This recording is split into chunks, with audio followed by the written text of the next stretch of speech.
पर बैठे हैं, ये स्थान भांडीर वन के नाम से विख्यात है। और जिस वृक्ष के आप दर्शन करोगे ना, वो वृक्ष भांडीर वट के नाम से जाना जाता है।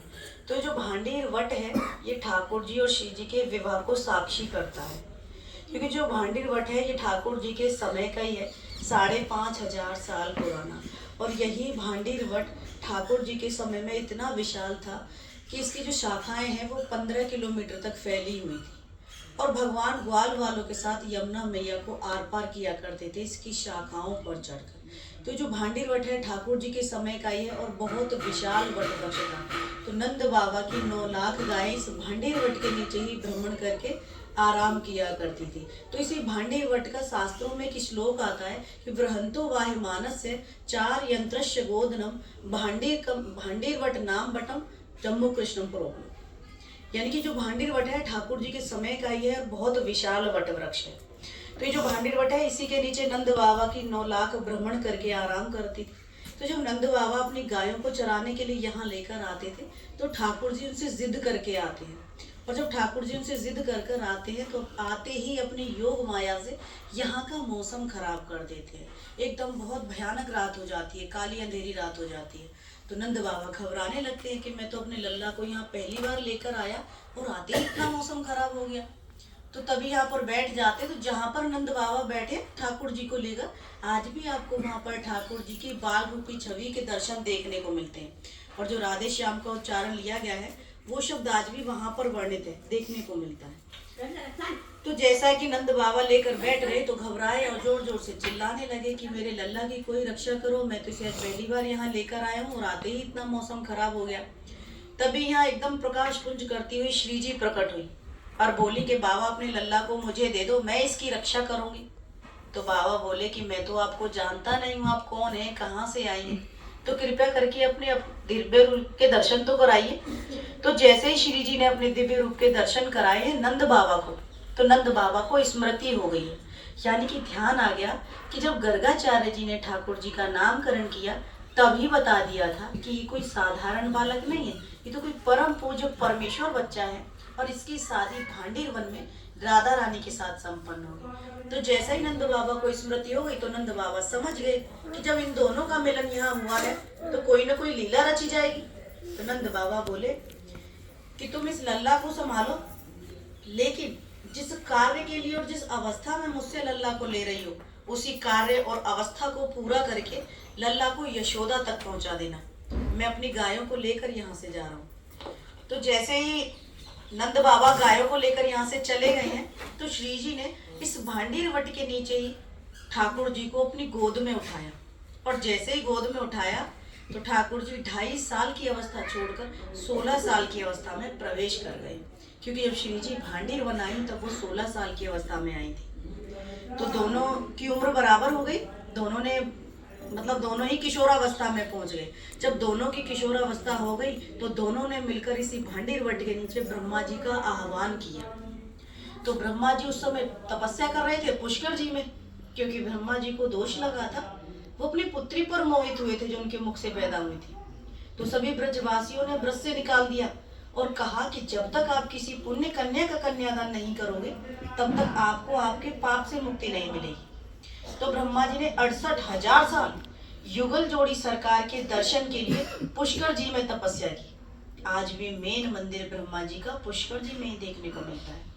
तो जब यहाँ पर ब्रह्मा जी आए हैं, ब्रह्मा जी ने इस भांडीर वट और अग्नि को साक्षी किया राधा रानी और ठाकुर जी के विवाह को संपन्न कराने के लिए। क्योंकि जब ठाकुर जी का विवाह हुआ, उस समय कोई मूर्ति तो थी नहीं जो कि प्रमाण स्वरूप रखी जाती। उस समय ये भांडीर वट था और सिर्फ अग्नि, जमुना महारानी, यही तो थे। तो इन्हीं को साक्षी किया ब्रह्मा जी ने। तो इसी भांडीर वट के नीचे ठाकुर जी का परिणय संस्कार पूरे रीति रिवाजों के अनुसार, जैसे एक पंडित कराता है, उसी अनुसार ब्रह्मा जी ने ठाकुर जी का यहाँ विवाह संपन्न कराया। तो ब्रह्मा जी ने 2 रूप धारण किए। प्रथम रूप एक पंडित का और दूसरा रूप एक पिता का लिया। क्योंकि जब तक पिता बेटी का कन्यादान नहीं कर देता, हाथ पीले नहीं करता, तब तक विवाह संपन्न नहीं माना जाता। तो वैसे ही जब ब्रह्मा जी ने यहाँ पर 2 रूप धारण किए और अपने पाप का भी निवारण किया, तो कहते हैं ना कि किसी पंडित से जब हम कोई कार्य कराते हैं, भेंट स्वरूप उसको कुछ न कुछ देते हैं। तो जब ब्रह्मा जी ने हमारा परिणय संस्कार ठाकुर जी का संपन्न कराया, तो ठाकुर जी बोले कि बताइए अब आपको भेंट स्वरूप क्या चाहिए। ब्रह्मा जी बोले कि मुझे तो कुछ नहीं चाहिए, जिस कार्य के लिए आपने मुझे यहाँ बुलाया वो तो पूरा हुआ, लेकिन यदि आपके चरणों में स्थान मिल जाए, भक्ति मिल जाए, तो इससे ज्यादा अच्छी बात तो कोई नहीं होगी। तो ठाकुर जी ने तथास्तु किया, बोले कि ये भक्ति तो मिलेगी, लेकिन उसकी एक शर्त रखी है। कि शर्त क्या है? शर्त ये है कि जो भी विवाह आपने हमारे यहाँ संस्कार संपन्न कराया, आप उसको गुप्त रखेंगे। तो ब्रह्मा जी ने तो ठाकुर जी को वचन दे दिया कि मैं इस विवाह के बारे में किसी को नहीं बताऊंगा। लेकिन आज भी जब ये बात हमारे शास्त्रों में कहाँ से आई, जब ब्रह्मा जी ने गुप्त रखी? भाई प्रमाणित तो है ना, लेकिन प्रमाणित कैसे हुई? प्रमाणित ऐसे हुई कि जब ठाकुर जी का विवाह या संपन्न कराया जा रहा था, घूमते फिरते नारद मुनि यहाँ पहुंचे। जब नारद मुनि यहाँ आ पहुंचे, तो नारद मुनि ने सोचा, अरे यहाँ तो ठाकुर जी का विवाह संपन्न हो रहा है, क्यों ना सारे ब्रजमंडल में शोर मचाया जाए। तो नारद मुनि को ठाकुर जी ने देख लिया कि बोले आप यहाँ क्या कर रहे हो, आपको किसने बुलाया? तो बोले प्रभु आपका विवाह हो रहा है, तो इसमें ज्यादा सौभाग्य की बात क्या होगी कि मैं अपनी आंखों से आपका विवाह देख सकता हूँ, कि आपकी कोई आवश्यकता नहीं है, आप यहाँ से चले जाइए। यहाँ तो 3 लोगों की आवश्यकता है और वो यहाँ पर है, ब्रह्मा जी, श्री जी और स्वयं ठाकुर जी। तो जैसा कि नारद मुनि जब यहाँ से चले गए, तो नारद मुनि जो ब्रजमंडल के जितने भी देवी देवताओं थे सबको बता दिया कि ठाकुर जी का विवाह संपन्न हो रहा है। यानी कि पहले जो ब्रह्मा जी थे ना, मीडिया का काम करते थे, इतनी सी बात को ताड़ बना के फैला दी। तो सारे ब्रजमंडल में फैला दी, सारे देवताओं ने पुष्प वर्षा करनी शुरू कर दी कि ठाकुर जी का विवाह हो रहा है। तो चलो कोई नहीं, लेकिन ब्रह्मा जी ने इस चीज को गुप्त रखा, क्योंकि ठाकुर जी को वचन दिया था।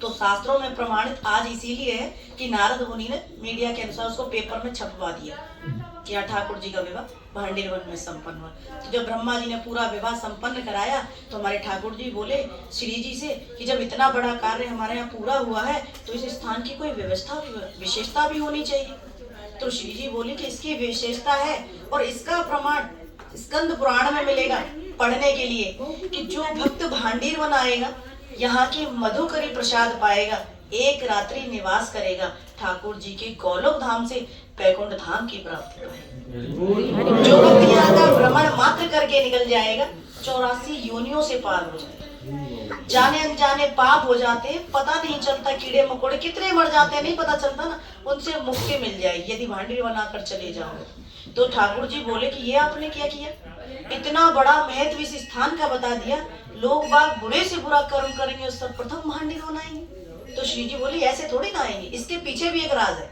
कि राज क्या है? कि जो भक्त हमारी शादी में कुछ भी बनकर सम्मिलित होगा, वो भक्त भांडीर वन आएगा। ऐसे थोड़ी ना हर कोई इंसान आएगा।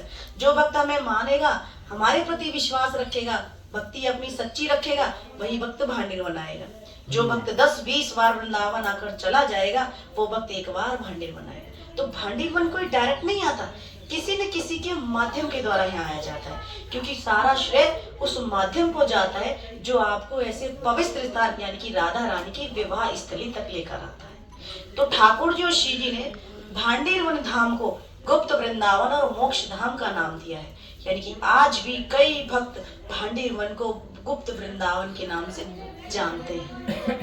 सर्वप्रथम लीला है ठाकुर जी के विवाह की, जो कि इस भांडीर वट के नीचे ब्रह्मा जी के द्वारा संपन्न कराया गया है। उसी के बाद आप दूसरे दर्शन करेंगे दाऊ जी के। दाऊ जी ने यहाँ प्रलंबासुर का वध किया। प्रलंबासुर ग्वाल के रूप में राक्षस आया था। राक्षस भक्त प्रहलाद के वंशज का था।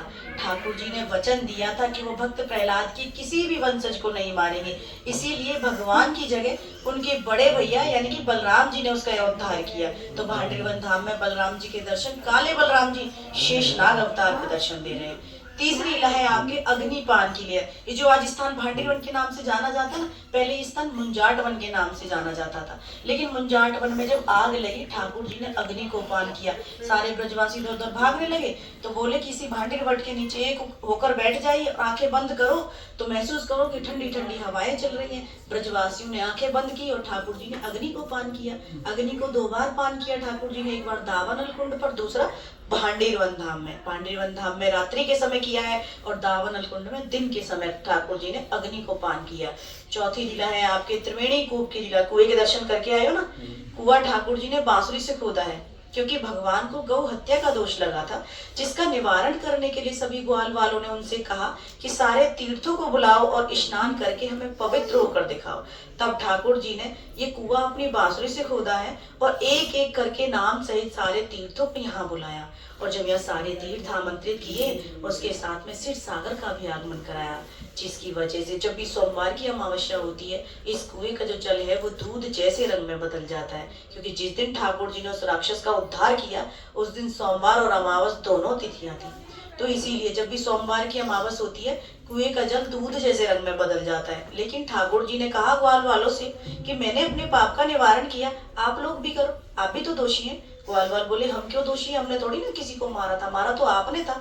कि मैंने मारा था और आपने देखा था, आप देखने और बताने के दोषी, अपने पाप का निवारण करो। ग्वाल वाल बोले कि हम कैसे करेंगे, हम तो साधारण मनुष्य हैं और आप तो अंतर्यामी हो। तो बोले कि जो कार्य मैंने किया वही आप करो। मैंने कुएं पर स्नान किया है और मेरे जो स्नान का जल है वो साइडों में जा रहा है, नीचे गिर रहा है, आप वहां स्नान करिए। आपने देखा होगा कुएं के साथ में 2 कुंडियां बनी हुई है, वो कुंडियों में ग्वाल वालों ने स्नान किया है। जब से लेकर आज तक प्रथा चली आ रही है, जिन माता बहनों को संतान प्राप्ति में विलंब होता है, या बेटी बेटी है बेटा नहीं है, तो यहाँ पर माताएं बहनें सोमवार की अमावस वाले दिन आकर स्नान करती हैं और संतान प्राप्ति की मनोकामना पूरी करती हैं। आपकी 5वीं लीला है, आपने दर्शन किया होगा, कुएं के सामने गोबर के स्वास्तिक लगे हुए हैं। वो स्वास्तिक भी संतान प्राप्ति के लिए लगाए जाते हैं। लेकिन वहां पर आपने देखा होगा पान की पत्ते की शेप में एक पत्थर रखा हुआ, देखा है?